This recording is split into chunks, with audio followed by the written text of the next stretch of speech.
Halo sobat semua, kembali bersama Mr. Klik dan kali ini kita bertemu lagi di segmen Ringkas, ringan, komplit, dan mengasihkan. Pada Ringkas kali ini kita akan belajar tentang sistem reproduksi pada hewan dan tumbuhan. Tentunya sahabat sudah siap ya belajar bersama Mr. Klik, dan sahabat sebelum lanjut ke video pembelajaran, sahabat jangan lupa dulu subscribe channel Mr. Klik dan jangan lupa like dan share video ini agar saling bermanfaat untuk kita semua. Sahabat semua, pada video ini sistem reproduksi pada hewan dan tumbuhan kita akan belajar tentang 3 bagian. Reproduksi tumbuhan, reproduksi pada hewan, dan teknologi reproduksi. Pastinya yuk siapkan dulu alat tulis sahabat untuk mencatat poin-poin penting yang perlu sahabat pelajari. Sahabat semua, langsung saja kita akan masuk pada bagian 1, yaitu reproduksi tumbuhan. Di bagian reproduksi tumbuhan ini, kita perlu tahu bahwa reproduksi tumbuhan secara umum ada 2, yaitu secara aseksual yang diberi nama yaitu vegetatif, atau secara seksual, kata lainnya generatif. Ingat, vegetatif dan generatif. Nah, apa sih sebenarnya vegetatif dan generatif? Di sini sahabat perlu cermati. Vegetatif itu merupakan reproduksi yang terjadi karena tumbuhan mampu menghasilkan individu baru tanpa proses fertilisasi atau pembuahan. Berbeda dengan generatif. Reproduksi generatif adalah reproduksi melalui proses fertilisasi atau pembuahan. Kalau di tumbuhan ada putik, ada benang sari ya. Tentunya hewan ada sel telur, ada sel sperma. Itu adalah perbedaan antara vegetatif dan generatif. Penting loh sahabat, catat tuh di sini perbedaan vegetatif dan generatif. Nah, sahabat sekalian, yang pertama kita akan bahas adalah tumbuhan berbiji tertutup. Jadi reproduksi tumbuhan ya. Tumbuhan berbiji tertutup atau Angiospermae itu juga mengalami reproduksi vegetatif dan generatif. Reproduksi vegetatif tumbuhan Angiospermae ada 2, yaitu vegetatif alami dan vegetatif buatan. Untuk generatif, reproduksi generatif tumbuhan Angiospermae ada 4. Ada penyerbukan atau polinasi, pembuahan atau fertilisasi, ada penyebaran biji dan juga perkecambahan. Itu prosesnya yang generatif. Nah, ini adalah contoh-contoh vegetatif alami. Pasti sahabat sudah tidak asing dengan kata-kata rizoma. Pasti ingat jahe, rizoma. Stolon atau geragi. Di sini ada tanaman stroberi. Ada juga umbi lapis yaitu bawang merah sahabat, salah satu contohnya. Atau umbi batang itu kentang. Dan tunas adventif itu misalnya cocor bebek deh. Itu contohnya untuk tunas adventif. Nah, bagaimana dengan vegetatif buatan? Ini juga sering kalian dengar. Ada mencangkok, ada merunduk, ada menyambung, okulasi, dan juga stek. Tentunya 5 contoh ini memberikan gambaran bagaimana proses vegetatif buatan. Sahabat semua, bagaimana dengan tumbuhan berbiji terbuka atau Gymnospermae? Untuk tumbuhan berbiji terbuka ada 2 fase yang sering terjadi dalam proses reproduksi tumbuhan berbiji terbuka. Yang pertama adalah fase sporofit, baru lanjut fase gametofit. Ini akan bergantian. Fase sporofit yaitu fase ketika tumbuhan berbiji terbuka menghasilkan spora. Berbeda dengan fase gametofit. Fase gametofit itu adalah fase hidup pada makhluk hidup, tentunya pada tumbuhan berbiji terbuka. Pada fase ini terjadi pembentukan sel gamet atau sel kelamin. Tentu ada sel kelamin yang jantan dan juga betinanya. Nah, secara lebih detail sahabat bisa lihat di video Mr. Klik yang membahas lebih dalam tentang sistem reproduksi tumbuhan berbiji terbuka. Nah, sahabat semua, ini adalah contoh dari tumbuhan Gymnospermae. Ada pinus, ada tumbuhan paku, ada juga lumut. Ini adalah contoh dari tumbuhan Gymnospermae. Sahabat semua, untuk uji pemahamanmu, Mr. Klik akan berikan pertanyaan. Benar atau salah?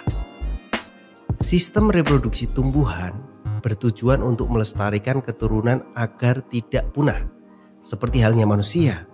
Namun, setiap jenis tumbuhan memiliki sistem reproduksi yang berbeda. Tumbuhan hanya bisa dikembangkan dengan cara tak kawin. Benar atau salah?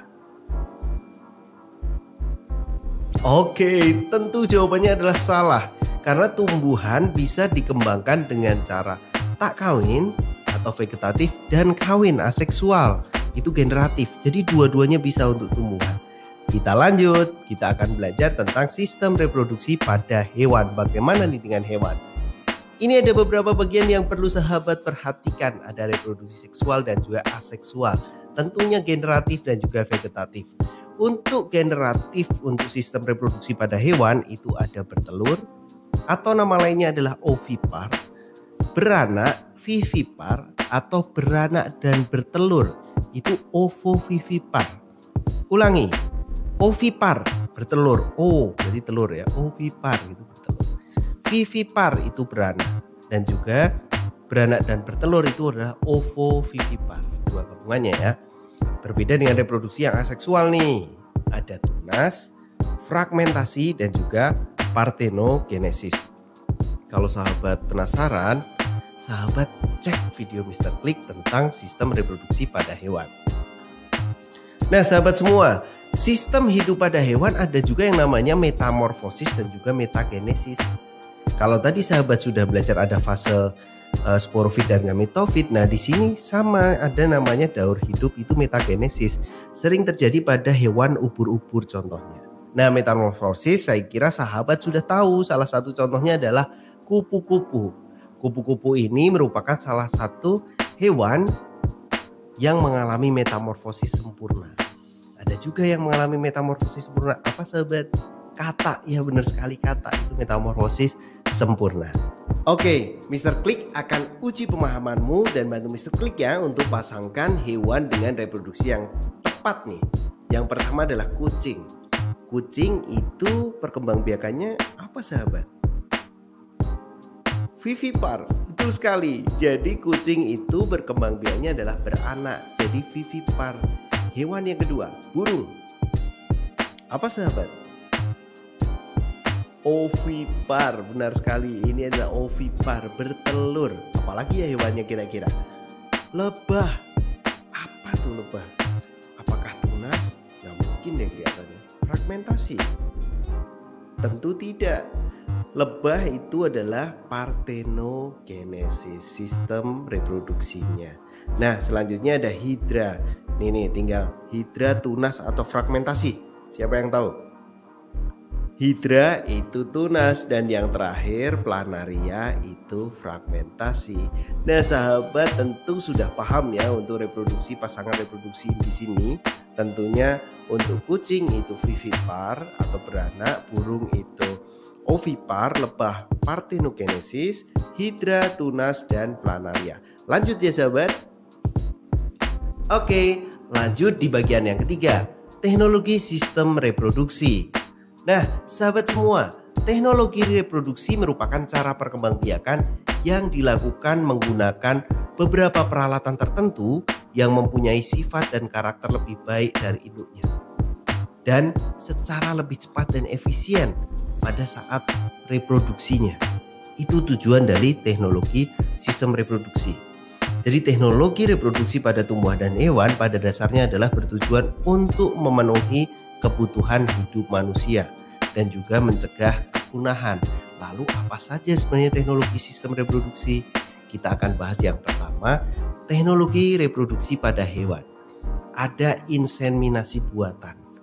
Teknologi reproduksi inseminasi buatan ini juga sering disebut dengan kawin suntik. Jadi memasukkan cairan sperma sapi jantan yang unggul ke dalam saluran reproduksi sapi betina yang menggunakan alat seperti suntikan, itu inseminasi buatan. Sehingga anakannya adalah anakan yang unggul. Nah, yang kedua ada cloning sahabat di sini.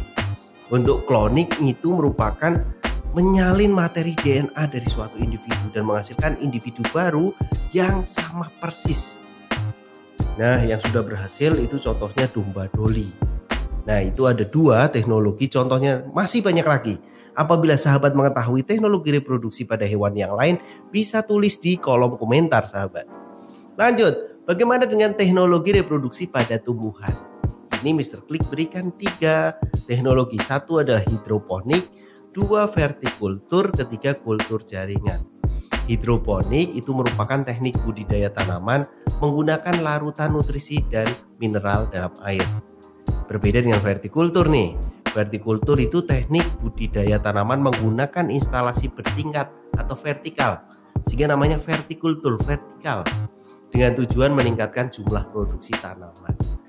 Dan juga kultur jaringan, ini adalah teknik perbanyak tumbuhan dengan cara mengambil bagian sel jaringan atau organ tumbuhan lalu dikembangkan menjadi banyak tanaman-tanaman lain. Yang tentunya sama ya dengan induknya, dengan bagian yang tadinya diambil itu ada 3. Hidroponik, vertikultur, dan kultur jaringan. Nah, untuk mengetahui pemahaman sahabat, Mr. Klik akan memberikan uji pemahaman nih. Perhatikan sahabat. Sony memiliki bisnis jual sayur organik dan pada tahun ini dia harus pindah ke kota karena keluarganya. Sony tidak mau meninggalkan pekerjaannya itu, namun kita tahu bahwa di kota itu lahan yang tersedia dan dimiliki oleh Sony di perumahan itu sangat sempit. Menurut sahabat, teknik apa yang tepat agar Sony tetap bisa menanam sayur dengan efektif dan hasil yang banyak? A. Cloning, B. Hidroponik, C. Vertikultur, atau D. Kultur jaringan? Jawabannya adalah oke, benar sekali, jawabannya adalah vertikultur.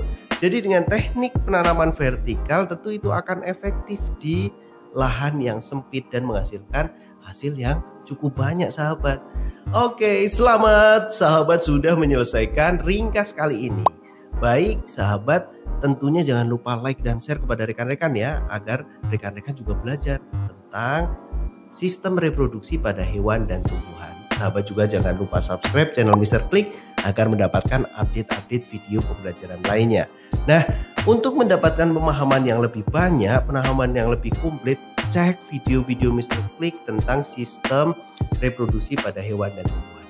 Semoga penyampaian ini bermanfaat. Terima kasih. Dadah.